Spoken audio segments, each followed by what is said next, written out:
নমস্কাৰ সকলোকে, সকলো ভালে আছে আশা কৰোঁ। সকলো ভালে থাকক সেইটোৱে কামনা কৰোঁ। আমাৰ মানুহবোৰৰ এটা স্বভাৱ আছে দেই, কথাটো লক্ষ্য কৰিব, আপোনালোকে বেয়া নাপাব, আকৌ গাত পাতিও নল'ব। কি জানে, মই আৰু মোৰ, এই মই আৰু মোৰ বোলাটোৱে হৈছে আমাৰ মানুহৰ অহংকাৰ। মই আৰু মোৰ বুলিবলৈ কি আছে কওক? ইয়াত একো নাই। মই কিবা আছে নেকি? একো নাই। মোৰ আমাৰ কিবা আছে নেকি কওক?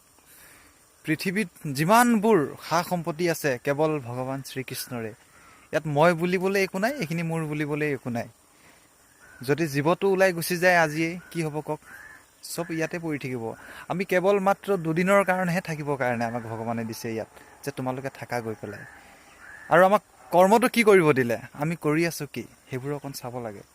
আমি যদি মানুহৰ জন্ম পাই যদি এই মৰ্ত্যলোকত ভগৱানৰ কথা চিন্তা নকৰোঁ, আমাৰ জন্মটো এনেই যাব। আৰু মই মোৰ বোলা অহংকাৰটোৱে আমাক এদিন বৰ বেয়া জেগাত লৈ যাব দেই। সকলোকে ধন্যবাদ।